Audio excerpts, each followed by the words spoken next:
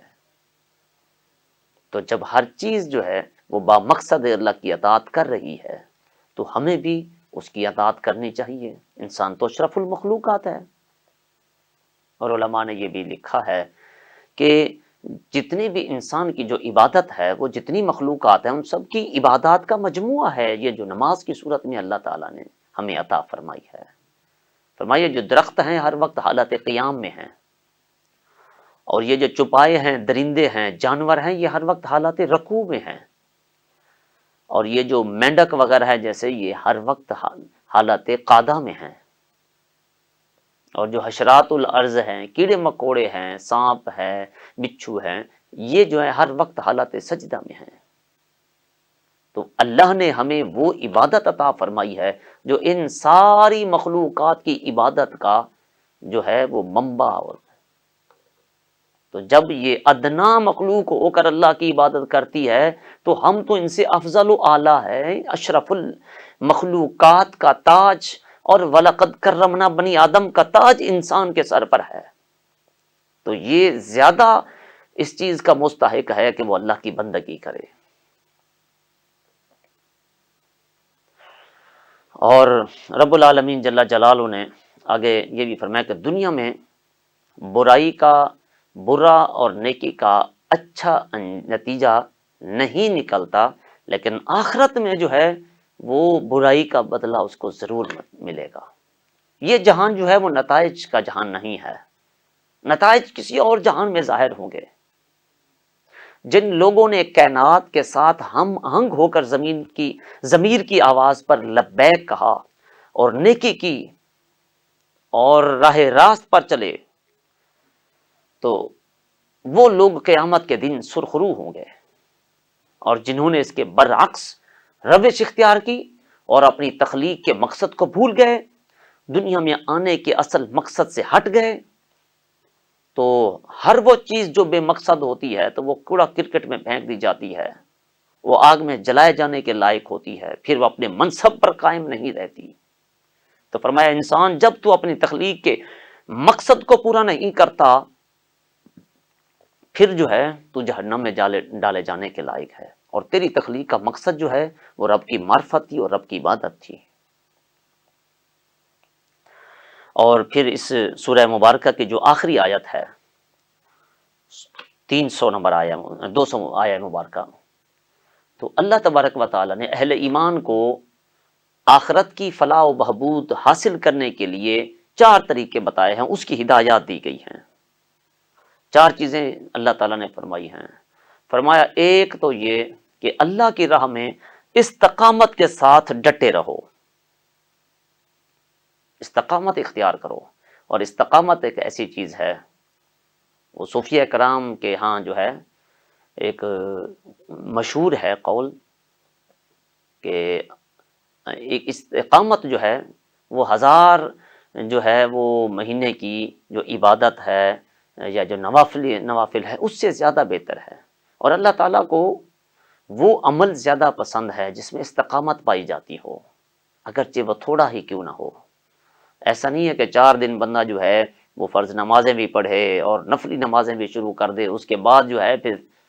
4 دن پڑھے اور 4 دن کی چاندنی، پھر اندھیری رات، اور پھر نمازیں بھی چھوڑ دے، پھر فرض کے قریب بھی تک نہ آئے. فرمایا نہیں، اس کی نسبت وہ عمل جو چاہے تھوڑا بھی ہو، قلیل ہو، مگر اس میں استقامت پائی جاتی ہو تو وہ اللہ تعالیٰ کو زیادہ پسندیدہ اور محبوب ہے. تو دوسرا کام فرمایا گیا یا ایھا الذین آمنوا اصبروا وصابروا، فرمایا ایمان والو صبر اور استقامت میں کفار سے بازی لے جاؤ. تیسرا آپس میں مربوط ہو کے رہو، نظم کی پابندی کرو، ایک دوسرے کے ساتھ جو ہے وہ اپنا اتفاق، اتحاد اور اچھے تعلقات رکھو. اور چوتھی بات یہ کہ اللہ تعالیٰ کی نافرمانی کے ہر عمل سے بچو، نافرمانی مت کرو. تو اس پر جو ہے وہ سورہ آل عمران کا اختتام ہوتا ہے. اس کے بعد اسی پارے میں ہی سورہ نساء جو ہے وہ شروع ہوتی ہے. تو سورہ نساء جو ہے یہ مدنی صورتوں میں سے بڑی اہم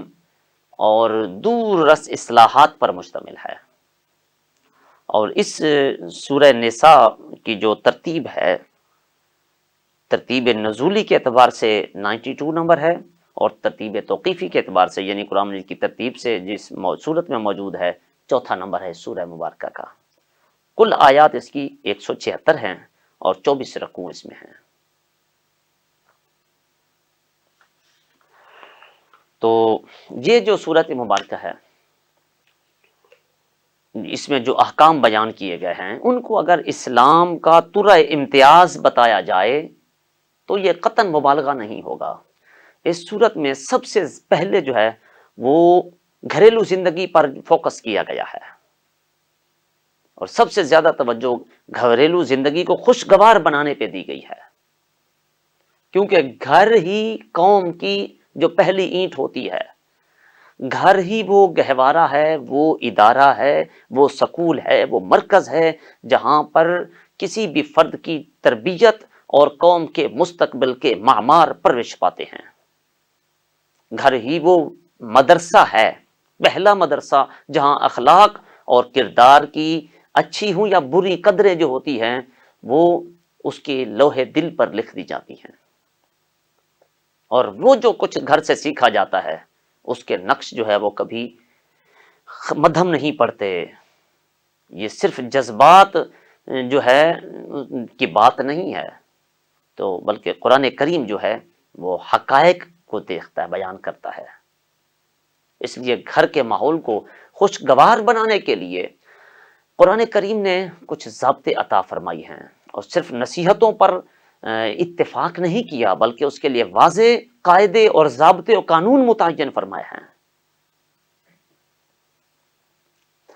امرا عربی میں عورت کو کہتے ہیں، جس کی جمع ہے نساء. اس صورت میں من جملہ دوسرے مسائل کے ساتھ ساتھ عورتوں کے انتہائی اہم اور حساس مسائل جو ہیں وہ زیر بحث آئے ہیں، اس لیے اس پوری صورت کا نام جو ہے وہ النساء رکھا گیا ہے. سورہ بقرہ کے بعد بھرپور طریقے سے جو ہے یہ جو مسائل پہ فوکس کیا گیا ہے وہ اس سورہ مبارکہ میں ہے. چونکہ مدنی صورت ہے تو اس لیے اسلام کے جو اندرونی مسائل تھے، مدنی جتنی بھی صورتیں ہیں اس پر فوکس کیا گیا. مکی صورتوں میں اسلام کے جو تشخص ہے کفار کے ساتھ جو زیادہ تر طرز تکلم ہے اور ان کے حوالے سے احکامات عمومی طور پہ جو ہے مزاج قرآنی پایا جاتا ہے. معاشرتی اور قومی مسائل کے ساتھ تشریعی مسائل، ہجرت اور جہاد پر بھی اس میں اچھا خاصا کلام کیا گیا ہے. غیر مسلم اقوام کے ساتھ تعلقات کی نوعیت کیا ہونی چاہیے، میراث کے حکام جو ہیں، کلالہ کا مسئلہ ہے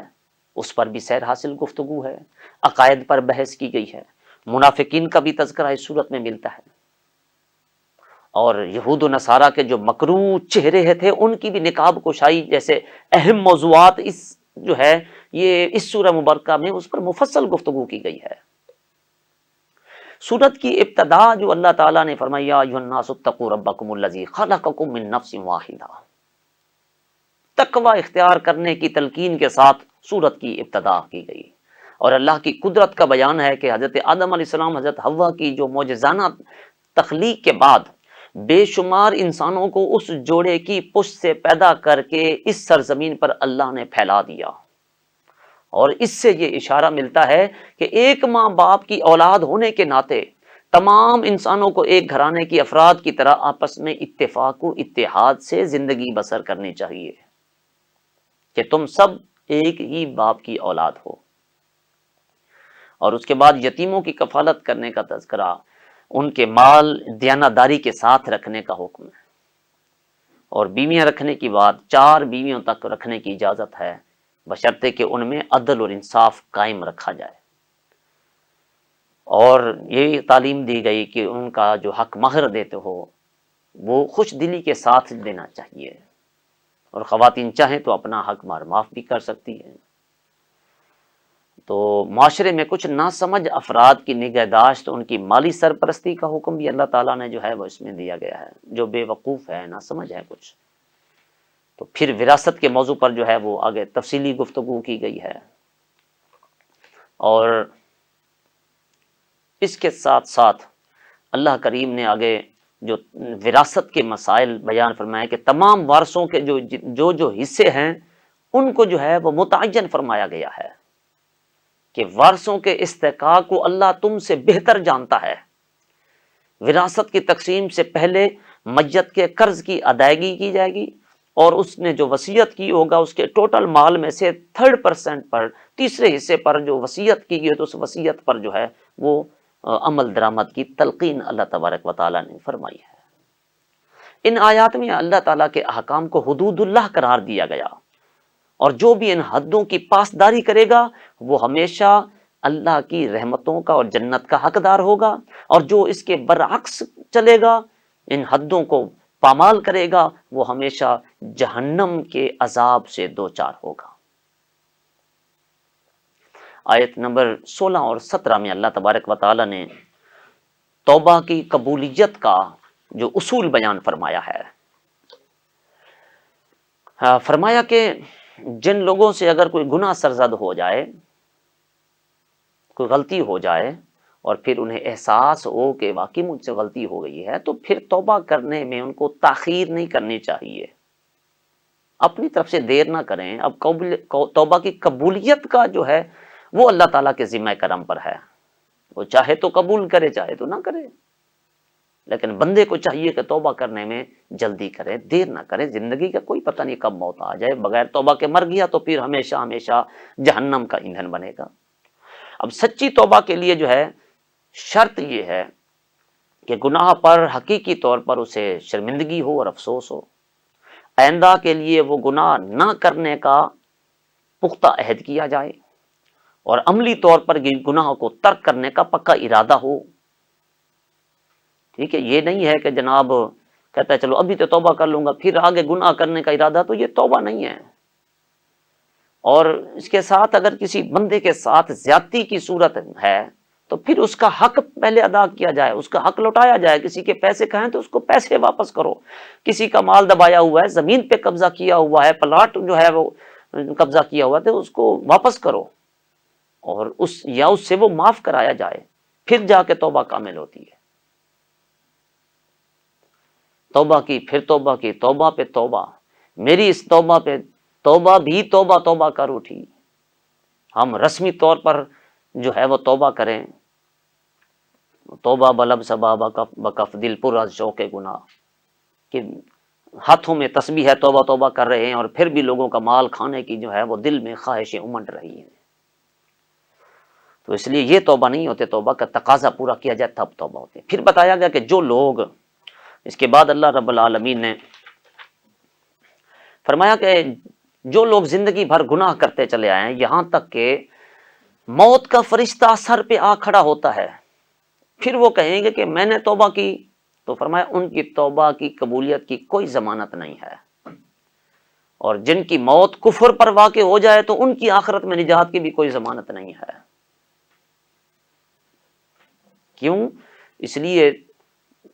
جب گناہ ہو جائے تو فوراً بعد توبہ کی جائے، حضرت مولا علی کرم اللہ وجہ الکریم سے شخص نے پوچھا نا کہ واجب کیا ہے، آپ نے فرمایا توبہ کرنا. اس نے پوچھا واجب تر کیا ہے، فرمایا گناہ کے فوراً بعد توبہ کرنا. اس نے پوچھا مشکل کیا ہے، آپ نے فرمایا قبر میں اترنا. اس نے پوچھا مشکل تر کیا ہے، فرمایا بغیر نیک اعمال کے قبر میں اترنا. اس نے کہا قریب کیا ہے، فرمایا قیامت. اس نے پوچھا قریب تر کیا ہے، فرمایا کہ موت. اس نے کہا تو پھر یہ حضرت مولا علی کرم اللہ وجہ الکریم کا جو مکالمہ ہے، پوچھا عجیب کیا ہے، فرمایا دنیا. اس نے پوچھا عجیب تر کیا ہے، فرمایا طالب دنیا جو دنیا کو طلب کرتا ہے. تو بہرحال آیت نمبر 22 میں یہ اللہ تعالیٰ نے فرمایا کہ ستیلی ماں سے نکاح مت کرو، یہ بڑی بے حیائی ہے اور اللہ تعالیٰ کو ناراض کرنے والا عمل ہے. اور اگلی آیتوں میں رب العزت جل وعلا نے یہ جو محرم خواتین ہیں اور ابدی محرم ہیں ان کی تعداد 12 ہے، تو ان کو اللہ تعالیٰ نے جو ہے وہ بیان فرمایا ہے. اور 2 جو ہیں عارضی محرم خواتین کی فہرست دی گئی، اور باقی جو ہے وہ ابدی محرم خواتین میں جو ہے ان کو بھی بیان کیا گیا. جیسے اس میں ماں ہے، بیٹی ہے، بہن ہے، پھوپھی ہے، خالہ ہے، اور بھتیجی ہے، بھانجی ہے، اور رضائی ماں ہے، رضائی بہن ہے جس کے ساتھ دودھ پیا ہو، ساس ہے، اور ستیلی بیٹی ہے یعنی جس کی والدہ سے تعلق قائم کیا جا چکا ہو، اور بہو، یہ شامل ہیں. یہ ابدی محرم خواتین ہیں. اور جو 2 عارضی محرم خواتین ہیں اس میں پہلی بیوی کی بہن یعنی 2 بہنوں کو بیک وقت نکاح میں رکھنا حرام ہے. اگر ایک خاتون کو طلاق دے دی جائے یا اس کا انتقال ہو جائے تو پھر اس کی بہن سے نکاح ہو سکتا ہے. اور حدیث شریف میں بیوی کی بہن کے علاوہ اس کی پھوپھی، بھتیجی، خالہ اور بھانجی سے بھی نکاح کی ممانعت آئی ہے. حدیث پاک میں ہے کہ جن عورتوں سے نسب کے رشتے سے نکاح حرام ہے ان سے رضاعت کے رشتے سے بھی حرام ہے. اور سورۃ نساء کی آیت نمبر 23 میں آگے جو ہے یہ مسئلہ بیان کر دیا گیا ہے. اور اس پر جو ہے یہ چوتھے پارے کا جو ہے وہ اختتام ہوتا ہے. ہم اپنے پروگرام کو بھی اسی پر اختتام پذیر کرتے ہیں اس دعا کے ساتھ کہ اللہ رب العالمین ہمیں دین کے باریک مسائل سمجھنے اور ان پر عمل پیرا رہ کر اسلامی زندگی گزارنے کی توفیق مرحمت فرمائے. اسی کے ساتھ ہی اپنے میزبان خواجہ عاشق حسین کو اجازت دیجیے. آپ سے ملاقات ہوگی انشاءاللہ العزیز اگلے پروگرام میں. تب تک کے لیے اللہ نگہبان. السلام علیکم ورحمۃ اللہ وبرکاتہ.